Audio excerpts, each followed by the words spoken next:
Hey guys, it's me again, Orcslayer. What is where we last left off? Let's see. Checking. See, they were attacked by a dragon in the middle of the night. Bell and his little group of people. Solaire is being trained up pretty well. He isn't an adventurer yet. He's gotten a more, mastery over the whole thing in a span of a few months, if I remember correctly. That's time I set. And in that time, Gwen had assembled a miniature army of Silver Knights. He talked with Ornstein, if I remember, after they had assaulted a dragon nest, and that way they can claim all the resources and all the dragon parts that would be of value. And he took notice of Ornstein's skill, saying how he killed several dragons almost single-handedly, or pretty much single-handedly, with his lightning, as he's looking off in the distance. He then had to return back, and the four kings commissioned for their for the god's palace or mansion to be built. They had giants and some of the greatest artisans. I think the words are like artisans, masons, woods, craftsmen, and everything to work on this to make it as grand as possible. Gwen satisfied, he and his family take a residence there, except for Belle, who is still out and about killing dragons. They're about pretty much pretty much more than halfway done. I think they're in the last part of the list. They've been there for maybe 7 to 8 months, if I remember correctly. Because I have them go through a few months of them killing, hunting down dragons, which take about a week. Keep it going. Yep. They've killed quite a few dragons. And now some are saying that now he's starting to earn the moniker of the dragon-slaying god. The dragon-slaying god and Master at Arms. The god-slaying Master at Arms god, or whatever. Pretty much killing dragons almost single-handedly. He lets the Ferosa Knights and Solaire help, because he sees that it would be good to have them experienced. And Solaire having experience taking down dragons can also be good. And Solaire himself is no slouch either. He's taken on not a few dragons, not single-handedly, but he has taken them on with the help of the Ferosa Knights. And he did take on one single-handedly, if I remember correctly. But now Bell and his little troop of friends are making their way to the land of the giants, because that's the closest area where there's dragon reports. As Belle and them are making their way there, they don't see any dragons or giants.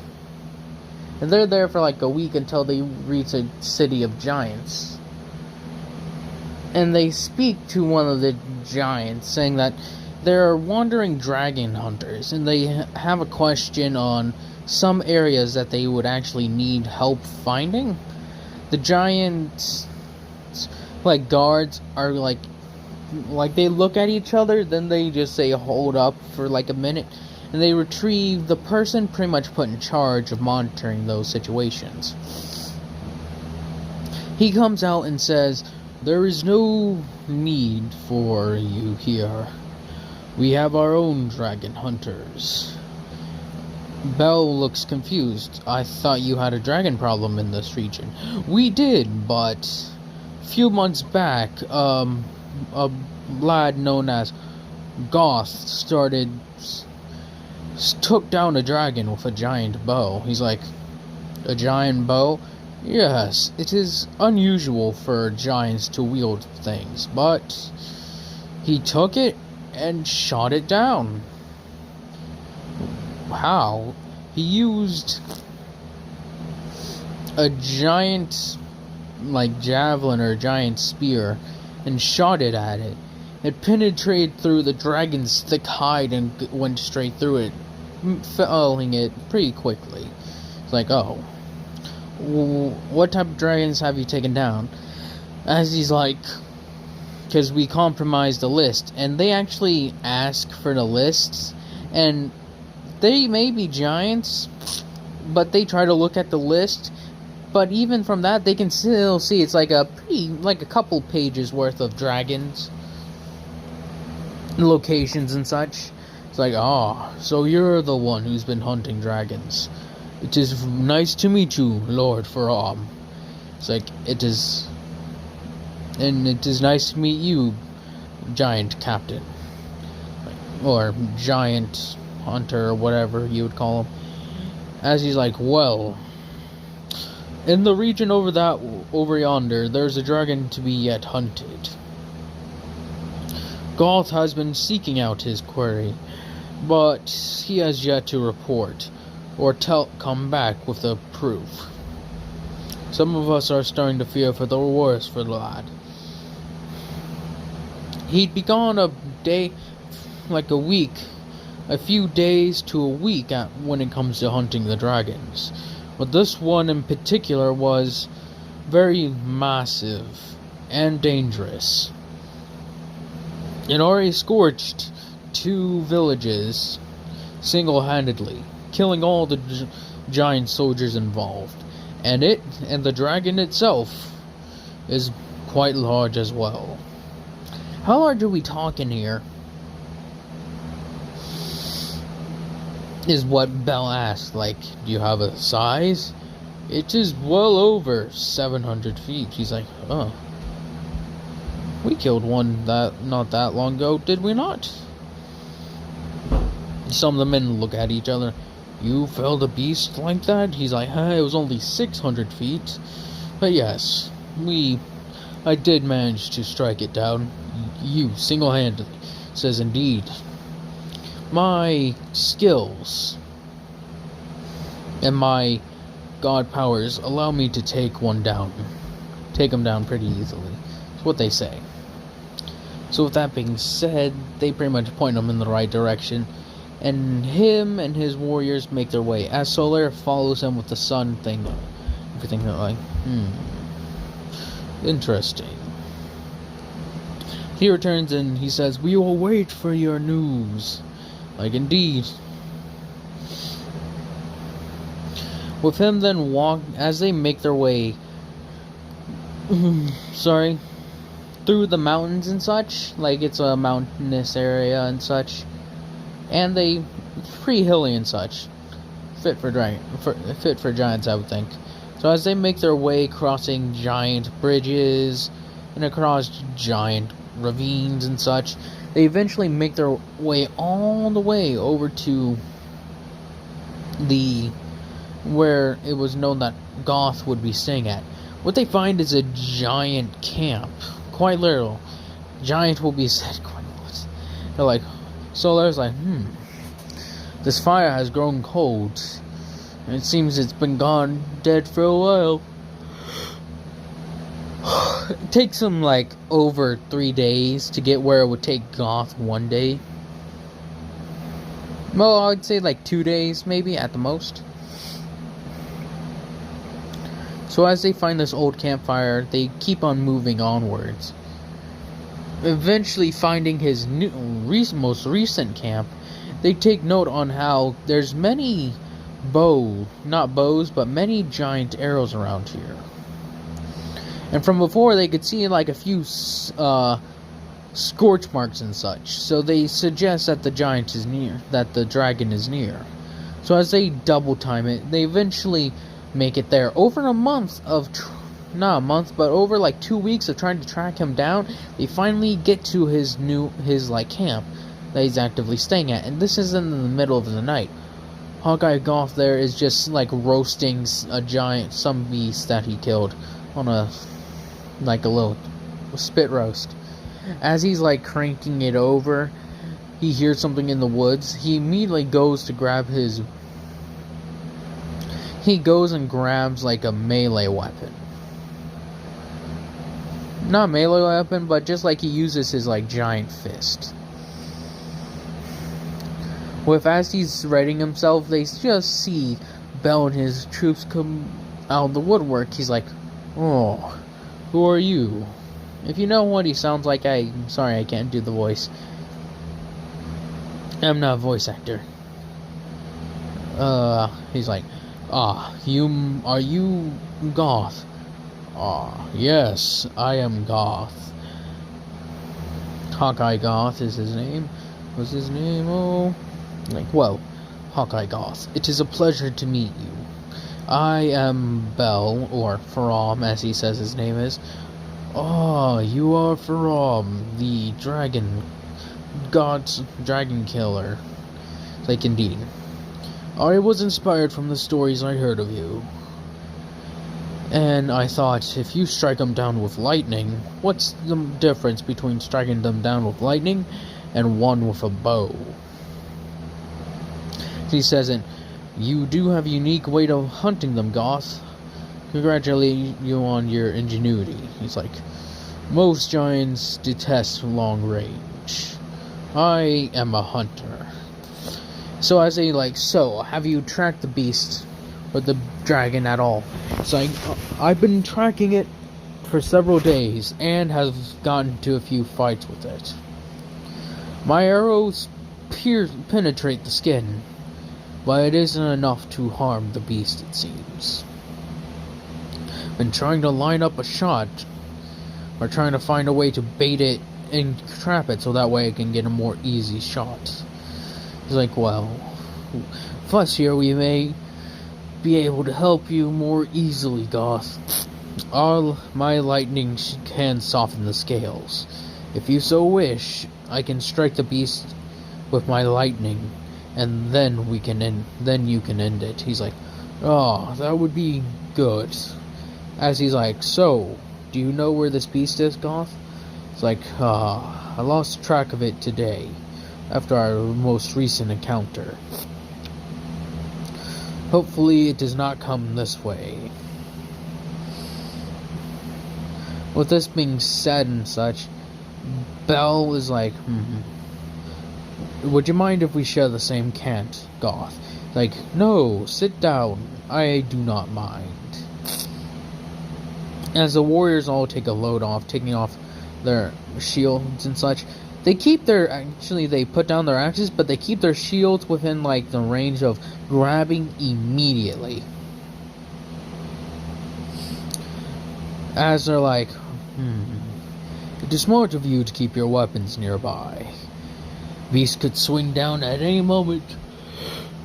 Bo says, indeed, we learned that recently. As Goth kinda looks confused. And he has his armor that he would have in the game. It's like that, the helmet and the chest piece and such. It's like, well, what had happened is that we were in a night much like this, and a dragon around 600 feet came swooping down, as one of the Frozen Knights are explaining. Came and started burning everything alive. Almost trapped us in, but then thankfully Lord Faram held it off. And actually finished it off while he gave us time to escape. It's like, yep. Goth is like, your skills are greater than I imagined. Why am I yawning? With him, with Faram, but with the warrior saying that he has saved their village from 2 giant dragons. They are truly grateful towards them. With him, Hawkeye Goth nodding. Well, sleep. I will take first watch. Saying, Faram's like, no, Goth. You take first. You go sleep. I will take first watch. I can tell that you're tired. Rest. I shall watch over the camp. As then he just takes up a position. After the fire dies down, he keeps his eyes up in the air, watching for any hint of movement. And it's a back and forth, until eventually everyone wakes up, and he's still standing guard. He hasn't moved an inch. They come, sir, are you okay? He's like, what? He's like, yes. But come, let's move. They're like, did you sleep at all last night? He's like, no. I don't really need sleep. I can go for much longer than any normal person. One time I had to stay up for an entire week. As he says it, like, why did you have to stay up for an entire week? No reason in particular. He just forgot to sleep. Sometimes, as he explains it, but he flashes back to a time he had to fight a sea monster that could tangle with the gods, like a leviathan or something, for another punishment. If I remember correctly, that's why I said it was one of his punishments, and it took him an entire week of non-stop fighting to finish it off. That's how powerful this thing was. So I could rival the other gods with their powers. So, yeah. Since he only had his lightning at his disposal, well, you can see how that went. From as he says, "No, let us hunt the beast." As they all set off, them getting ideas from... goddammit. With Goth trying to pick out the creature, trying to, remembering where the dragon flew, and see if he can catch onto his scent again. Within these 2 weeks of traveling, the last 2 weeks of traveling, Gwen has been getting more and more faithful, flocking to the city. Eventually, they're at full occupancy, so they start expanding outwards into the other kingdoms. Not into the other kingdoms, but start building up more little villages, miniature villages that eventually evolve into the outskirts of the city. They don't have their walls or anything yet. They just are starting to in those 2 weeks, rampant occupancy from surrounding villages and such, and a few other cities that started traveling when they heard the gods descended to the city of Anderlondo, because that's where they heard that the gods were taking residence as. And with the news of the dragon that has died gone, others are starting to go there because they see profit to be made from working for the kingdom to excavate those areas and such. So Gwyn and his family being there are starting to gain more followers. There's more money coming in, and from the looks of it, it seems like they're starting to grow their own, like I said, spiritual army, like the Way of the White. Well, not Way of White, but the people who are loyal to Gwyn, Gwendolyn, and even Guinevere. Each of them are assembling their own military in a way, or their own familia in their own right. None of them have made any, except for Gwendolyn, who through some accident, through some accidental, well, I guess, would that be a common knowledge in heaven? I don't think they ever actually explained it, how the familias were actually started. Did one of the gods figure it out? So I'd say it's probably just some knowledge that Gwendolyn learned when he was studying up in the halls, hearing that some gods made pacts with humans, and then those humans would gain extraordinary power and would continue to grow through life and death situations as long as them growing up as people. So Gwendolyn, actually seeing if this was true, chose a Dark Moon Knight, one of the strongest, and chose them as his first familia member. Once this was heard about Gwendolyn, as he shared it with his but his father and his sister, he saw it, and Gwen Gwen doesn't see anyone worthy of yet. He sees Ornstein as an interesting one to maybe join, but he isn't entirely sure. With Guinevere accepting multiple of her most devoted followers, and avid preachers who say that they are her familia, as Gwendolyn shares the term. With Gwendolyn granting the blessing to a few of his top warriors, like I said, and Gwen not giving any. Bell, or Faram in this case, doesn't know about this, so he doesn't give him, if he knew about it, he'd probably turn the rest of those those Ferosa Knights, or Ferosa Warriors, and Solaire into his personal familia. But as Goth and them are wandering and keep on moving forward, they eventually find and see trails and signs of a dragon being near. Scorch marks and wide cleared areas where the dragon may have slept. As they're hunting, this dragon blends in with the mountains and such, so they don't see it. As they're moving through a little canyon, Hawkeye Goth's keep your eyes out. Could come swinging down at any moment. It's indeed. As Solaire's looking up as well. As then he sees a slight shift. He looks squints his eyes. The Ferosa Knights are what are you doing? He's Phnom, look. As they look up, with its increased intelligence, some of the bigger ones are much smarter. It can tell it's been seen. So it immediately raises up really quickly, and Phnom's Goth, look out! As he pretty much jumps forward, shoving Goth down. As he goes flying forward, is then Bell is hit by this giant blast of fire, being sent away. As Solaire charges up a lightning and throws it, hitting the beast right in the forehead. The thing is not happy about that. His lightning is not yet strong enough. In a way, he didn't charge us up enough. It was more like a quick attack that he did. As it comes rushing down, breathing a thing of fire, Hawkeye, or Goth in this case, tries to line up a shot, but he's unable to. So there's I hit it in the forehead. He's aim for somewhere else. Its head is too quick and moving.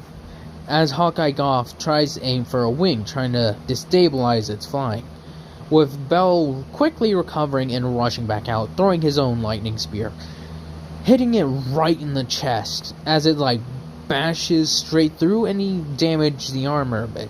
It's I got it in the side, Goth. Aim for the side. It's alright. He's lining it up, takes a shot, and as it pierces through the skin. As it pierces through, the dragon starts roaring in pain. Sorry, give me a second. My head. With that being said, Hawkeye Goth does another lineup shot. He's keep throwing lightning!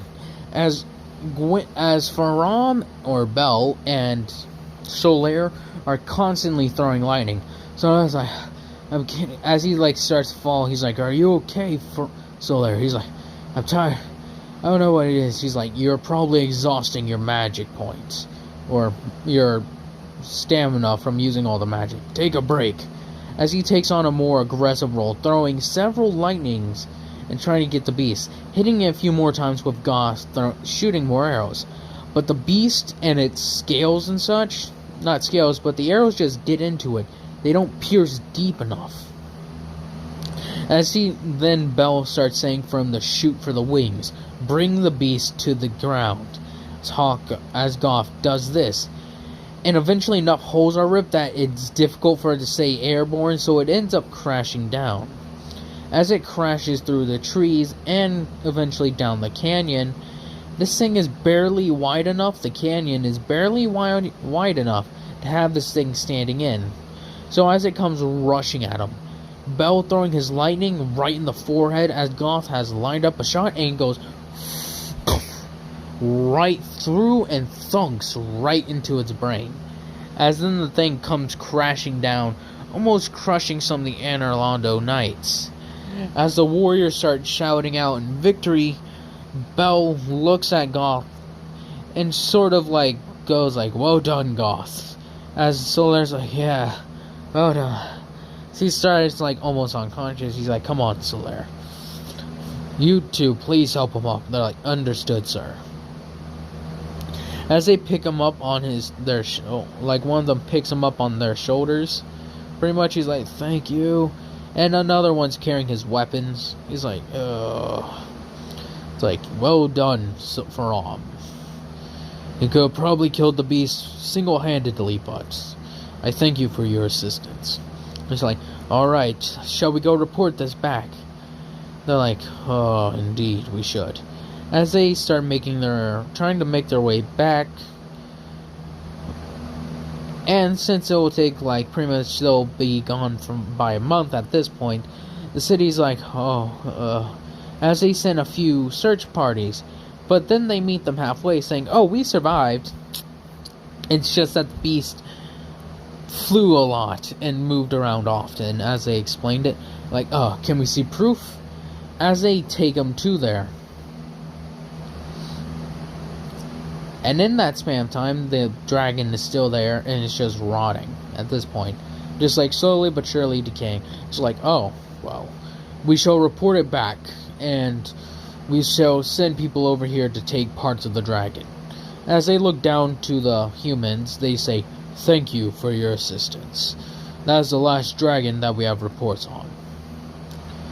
We thank you for your service. As he gives a bow, it is no big deal, as well as you have your own dragon hunter. Well done, Goth. Like, thank you. As then he looks up, he pretty much states blatantly, I would go with them to assist them with their goals. Clearing the dragons out of the regions is most helpful to those who they attack. As they sort of look at each other, they're like, we will report it to the commander or ruler or whoever. As then they pretty much like start making their way. The money and such always being a little bit being given to Solar's family, as he reports on how we've befriended a giant called Goth. He's very peculiar for a giant. Most of the ones I know use hammers or something, but he likes to use a bow. He's also very, not to sound rude, but intelligent for some giants. As he explains it, he's also really strong. I don't think he could ever beat Lord Faram in a fight, but I'd say he could possibly contend with dragons that Faram does. But anyways, I hope you and my brother and sisters are doing well. For your son Solar. As they're like getting proud on how the experience he's getting. As they move forward to the place of Izalith, where the witch of Izalith and her people, or her like coven of witches and such. The land of Izalith is more along the lines of like several pyromancers and such, like pyromancer crew. I guess the best way to say it, pyromancer bands and groups that practice pyromancy. Like real pyromancy, like not the soft stuff that where you just like, oh, you can like light a fire with it. I'm talking about the stuff that would like melt mountains and melt forest into slag. That's the type of pyromancy they practice. And some of the more uncontrollable ones. So they figured it'd be best to isolate themselves in this land where they can best utilize it and study more of it. With them doing this and such, Bell and his people eventually enter the thing, but they're like, it's abnormally hot here, isn't it? As soon as like a few days in, they're like, the warriors have like taken off some of their armor. They're like, oh god, feels like we're suffocating. Bell casts Sacred Oath that gives them a boost to fire resistance and such. As they're like, oh, feels normal now. Yes. It seems the land is affected by the pyromancer's constant practice with the fires. Let us hope we can get there unscathed. Goth is like, oh, it seems moderately fine to me. If not, maybe a bit hot, but nothing much. They're like, I agree that I don't even feel the heat. I feel the heat a bit, but it isn't that much. But don't forget, Goth, they are humans. Some of them may be very incredible for normal humans, but still, just humans. It's like, oh, sorry about that. With how strong you are, I often forget. Some of them say, I think we'll take that as a compliment. He's like, you should. With Faram and them making their way through the land of Izalith. The dragons, well, I'll get that on to in the next part, I guess. We saw him come together with another member of the Four Knights of Gwyn. I'll end this off with the whole thing. Gwyn has brought his family together, at least the parts that count. Belle is still off. Gwendolyn says, and Guinevere saying, have any of you heard from Varam yet? He has not sent a message or anything in some time, but the reports say that I've heard that he is doing well, and he's almost done with the list of dragons. Gwendolyn's like, he should. Even I admire his strength and ability to fight. Gwen saying, well, enough of that. Tell me, how are your familiars doing? She's like, mine has grown quite large. Gwendolyn saying, mine are very powerful indeed. And they have contests to see who will be captain, it seems. It's like, do you have any in yours, father? He's like, no, not yet. None have proven worthy. As he would say that he only wants to accept the very best, like the best of the best. Sort of like how Freya adopts ones that she really likes. He does the same, but not in the same sense she does. He looks for the ones that can prove most useful to him. The only one that I've seen that has proven anything is Ornstein. It's like, well, Father, I hope you... So, what are we doing even? It's like, we shall build... It's like, my goal here, for now, is to build... We will fight the dragons and purge them from this land. And if we have to go beyond that, then so be it. But, we shall do it nonetheless. The kingdom is pretty much under my control already. And eventually, we can push out. It's like, Father, you're talking like you're gonna actually rule the humans. He's like, why shouldn't we? We can push them far, far better than any human king, as he says it. The giants, the witches, all of them will bound be worship us. Is the way he's thinking is that when he gets this entire continent under his pantheon, well, his family will be one of the most powerful sets of gods, because I'm guessing by the more people that they have that follow them, the stronger they can be. Like, they have a base power, but when they have more faith, I'm guessing, they get, like, stronger and stronger. Similar to, like, my guess is, like, some D&D gods, that, like, the more people believe in them, the more powerful they are, and yada, yada, yada. Actually, he explains his plan and such. Gwendolyn and Guinevere can only nod and accept. Like, what about Faram? He does not need to know. Not yet, anyways. And so, if so, he will obey, is what he says. He will be his dragon killer, as he explains it. Guinevere, you will earn the people's love. And Gwendolyn, I forget what Gwendolyn's purpose was, so, yeah. Well, anyways, I hope y'all have enjoyed this, and I hope y'all continue to enjoy this.